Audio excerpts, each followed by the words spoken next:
లోక సృష్టికర్త దేవునికి లోబడుతూ ఉంటే అద్భుతాలు జరగవా? ఆరాధించే దేవునికి లోబడుతూ ఉంటే జీవితాలు గొప్ప కార్యాలు చూడవా? సృష్టికర్త దేవుడనేవాడు నీకు లోబడేవాడిగా మారి నువ్వు చెప్పిన మాట విని అడుగులు వేసేవాడిగా మారాలంటే మన జీవితంలో ఈ 4 కోణాలు కూడా బలముగా పట్టుకున్న వ్యక్తిగా ఉండాం. ఎందరో జీవితాల్లో ఈ 4 ఏదో ఒకటి వారు లేకపోవడం వల్ల వారి జీవితాల్లో బలముగా ప్రార్థిస్తే తగ్గింపు జీవితం ఉండక నోరు విడిచిపెట్టేవారుగా ఉంటారు. ఒకవేళ తగ్గింపు జీవితం ఉంటే దేవుని వెతికే మనసు లేకుండా పరుగు పెడుతూ ఉంటాం. ఈరోజు ఆలోచన చేయి, ఒక మనిషిగా ఉన్న నా జీవితంలో దేవుడితో మాట్లాడుతూ దేవుడు మాట్లాడి పని చెయ్యి అని మాట్లాడుతూ ఉంటే నా తండ్రి ఎందుకు మాట్లాడుతున్న ఆలోచన చెయ్యాలా? మానవ లోకములో పరలోకములో ఉన్న దేవుడు మానవ లోకంలో ఉన్న ఒక మట్టి మనిషి, ఒక సమాధవుతున్న మనిషి దేవుడు ముందుకెళ్ళి ఈ కార్యము జరిగించు అని మాట్లాడుతూ ఉంటే ఎందుకు లోబడుతున్నాడో ఈ రాత్రి నువ్వు ఆలోచన చెయ్యాలి. ఈ 4 స్తంభాలు కూడా ఒక పునాదిగా నువ్వు పట్టుకోవాలా. ఈ 4 కూడా జయించే వ్యక్తిగా నువ్వు మారాలా. ఈ 4 కూడా నువ్వు స్థిరపరచుకోవాలా. ఈ 4 ఎవడు స్థిరపరచుకుంటాడో వాడు మహాభక్తుడిగా మారిపోతాడండి. ఎవడైతే భక్తుడిగా మారుతాడో వాడు చెప్పిన ప్రతి మాట, వాడు చేసే ప్రతి ప్రార్థన, ప్రతి విన్నపాలు, ప్రతి నిరీక్షణ, ప్రతి కన్నీరు ప్రార్థన, వాడు ఏది కోరుకున్నా, ఏది ప్రార్థన చేసినా, ఏది కావడుగుతున్నా అటువంటి వాడు ప్రార్థన దేవుడు వింటాడు, జరిగిస్తాడు, అమలు చేస్తాడు. కార్యం మనం చూస్తాం. దేవుడు స్తోత్రం. ఈ రాత్రికాలం మందు నీ ప్రార్థనలన్నీ కూడా దేవుడు వినాలని కోరుకొనొచ్చు. కుటుంబంలో ఉన్న ప్రతి సమస్యను కూడా దూరపరచడానికి ఈ రాత్రికాలంలో దేవుడి వద్దకు వచ్చాం. ఒంటిలో ఉన్న ప్రతి అనారోగ్యంలో విడుదల పొందుకోవడానికి ఈ రాత్రికాల ప్రభు వద్దకు వచ్చిన మన జీవితాల్లో ఒక బలమైన మాట దేవుడు చెప్తున్నాడు, నేను భక్తుడికి లోబడిపోతాను. దేనికి లోబడతాడంట?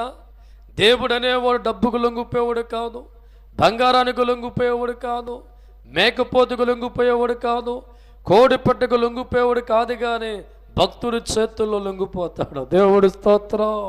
హల్లెలూయా. భగవంతుణ్ణి మన భక్తి జీవితం ద్వారా పట్టుకోవచ్చు. భగవంతుణ్ణి మన భక్తిని బట్టి ఆకర్షించవచ్చు. భగవంతుణ్ణి మన భక్తి జీవితాన్ని బట్టి మనం అడిగే వాటికి జవాబు పొందుకోవచ్చు.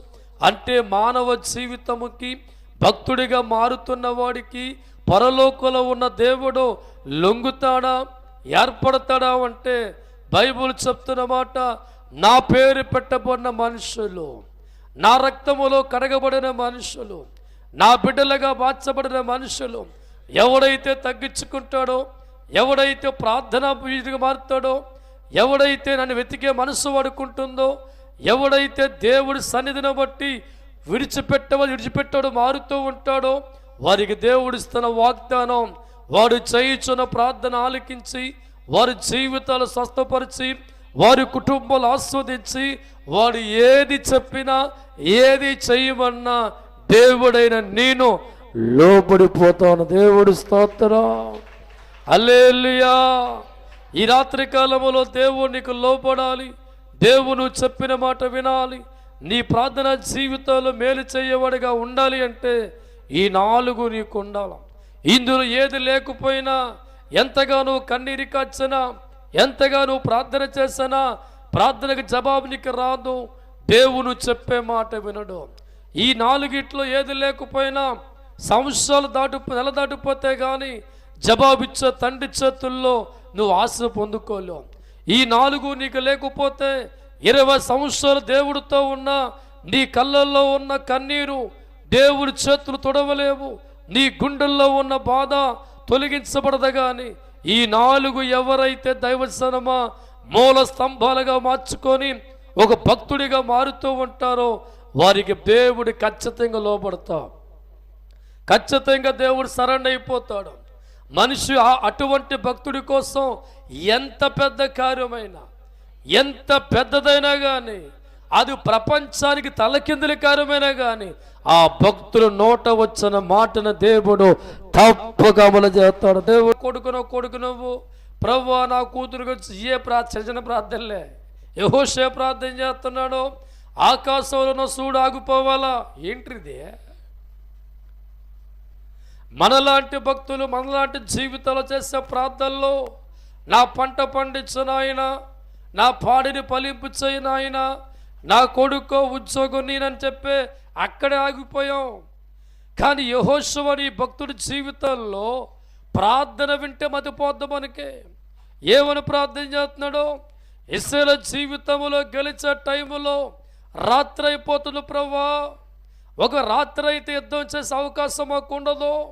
కాబట్టి యుద్ధములో ఖచ్చితంగా మేము గెలవాలా, ఖచ్చితంగా మేము జయించాలి. కాబట్టి అందరూ వింటుండగా చేసే ప్రార్థన, యెహోవా నా తండ్రి, నీ కుమారుడిగా నేను ప్రార్థన చేస్తున్నాను, నీ భక్తుడిగా నేను ప్రార్థన చేస్తున్నాను, నీ శిష్యుడిగా నేను ప్రార్థన చేస్తున్నాను. ఆకాశములో సూర్యుడు ఆగిపోవాలా. ఏంటిది? హల్లెలూయా. ఏమాగిపోవాలంట? ఆకాశములో ఉన్న సూర్యుడు నాపో, చంద్రుడు నాపో.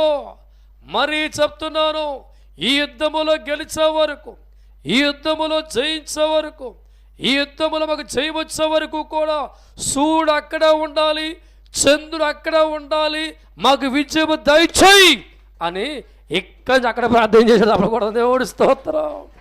ఎక్కడికి ప్రార్థన చేస్తాడు? పరలోకంలో ఉన్న దేవుడితోనూ భూలోకంలో ఉన్న మానవుడు ఆయన ఆర్డర్ వేస్తున్నాడండి. This is the order. మట్టి మనిషికి దేవుళ్ళు లోపడతాడా అంటే వాక్యం సెలవిస్తుంది, వాడు భక్తుడైతే దేవుళ్ళను లోపడతాడు. యెహోషువ దేవుడికి ఒక భక్తుడిగా ఉన్నాడు కనుక, తగ్గింపు జీవితం యెహోషువలో ఉంది కనుక, దేవుని వెతికే మనసు ఆయన జీవితంలో ఉంది కనుక, చెడులోంచి బయటకు వచ్చి దేవుని వెంబడించబడిగా ఉన్నాడు కనుక, ప్రార్థన చేయడంలో గొప్ప బహుబడిగా ఉన్నాడు కనుక, భక్తి కలిగిన వాడు, విశ్వాసము కలిగిన వాడు, ప్రార్థన కలిగిన వాడు, దేవుడికి భక్తుడిగా మారినవాడు అడుగుతున్న ఆజ్ఞ సూర్యునపో. మనము చేస్తాం ప్రార్థన, మనం ఎక్కడ సూర్యుని ఆపుతాం కానీ. హల్లెలూయా, హల్లెలూయా. భక్తి కలిగిన వాడు జీవితంలో దేవుడు చెప్తున్న మాట నేను లోపడతాను. ఎవడైతే బలమైన ప్రార్థనా వీడిగా ఉంటాడో భక్తి ఎవరికి లోపడిపోతాడండి.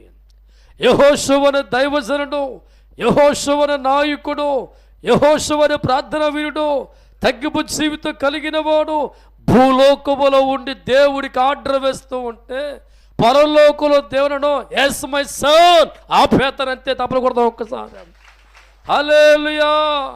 మట్టి మనిషిగా ఉన్నవాడు ఈ లోకములో ఆర్డర్ వేస్తూ ఉంటే వాడు చెప్పిన మాట విని దేవుడు లోబడి, ప్రపంచం గురించి దేవుడు ఆలోచించలేదు, మిగతా ఆలోచించలేదు, తన భక్తుడి గురించి ఆలోచించాడు. తన భక్తి కలిగిన వాడు జీవితం ఆలోచించాడు.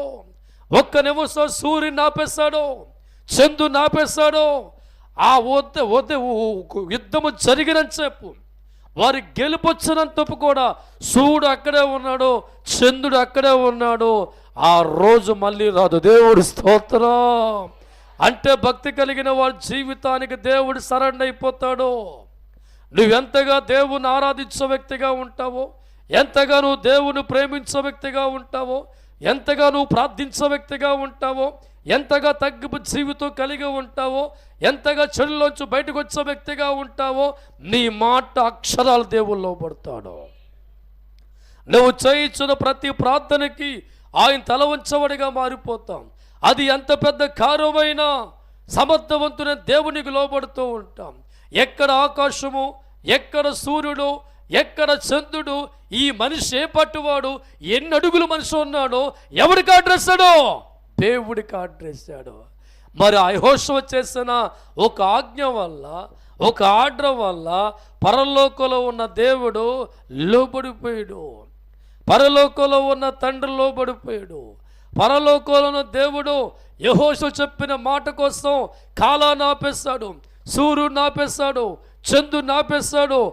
ఆ యుద్ధములో గెలుపొచ్చే వరకు కూడా వారు అక్కడే ఉన్నారు. దేవుడి స్తోత్రం.